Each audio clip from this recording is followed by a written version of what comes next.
Okay, nakakalungkot ang nangyayari sa bansa natin, no?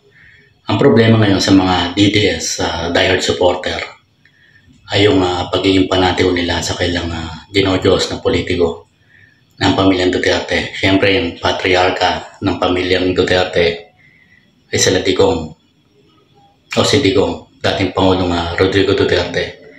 Nakakapagtaka lang, no? Makabago na tayo ngayon, computer age na. Ang mga tao ay parang halimbawa katulad ngayon may mga naniniwala na sa mga ibang sekta na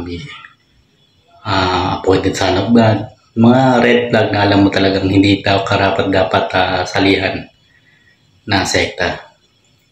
At ang leader na tayo parang hindi gumagawa sa kaugalian ng isang leader ng isang religious group na dapat lang.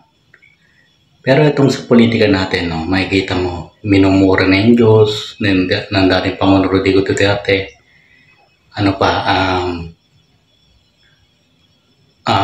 Nagbibiro ng bastos sa mga babae. At masama nito, alam ng ibang DDS diehard supporter na ibang Pilipino na sumusuporta sa fake news. Alam nilang hindi na totoo. Parang mas gusto nila yung peke kaysa real. Yung fake, mas gusto nila yun kaysa real. Yung mga fake news, disinformation. Yung sa tinatawag na TRICOM na hearing ng Kongreso tungkol sa fake news saka against sa disinformation din. Makita yung ibang vlogger ng DDS diehard supporter doon. Nakita mo umamin talaga harap-harapan na hindi alam yung pinagagawa nila, fake news pa, at kung ano-ano pa na disinformation, na kumikita sila doon. Kamakailan may nahuli ang NBI na babae sa Cebu, kung hindi ako nagkakamali. May-ari ng sari-sari store na inaltered yung sinabi ni Pangulong Bongbong Marcos at ilagay ng caption na pwede na raw yung droga.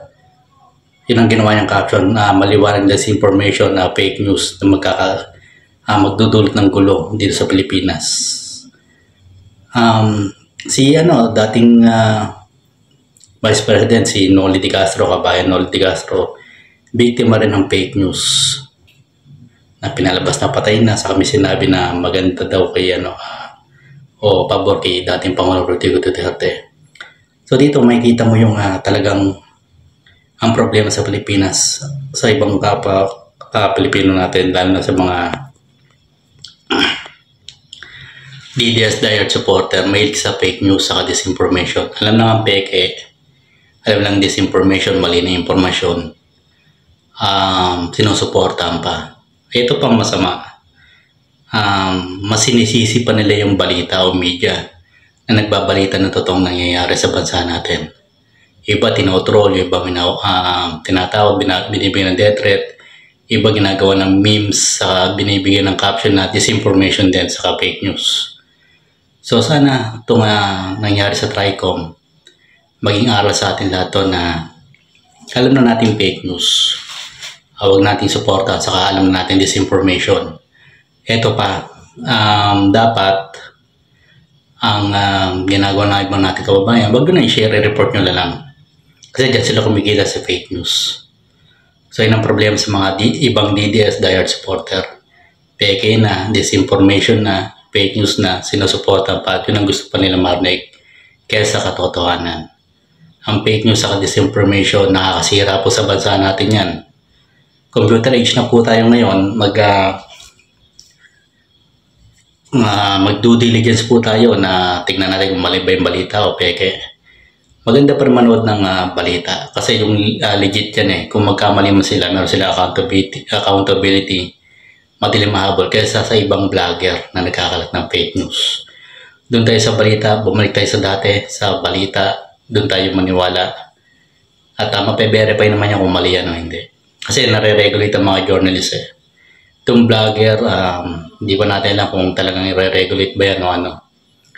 Gustong i-regulate o hanggang kailan kaya. Pero madami na nakakasunod ng cyber libel ibang vlogger na nagkakalat ng fake news. So yan, sana maging mautak na tayo ngayon, no? Computer age na. Sana yung disinformation sa fake news, i-report na lang po. At huwag na supportan.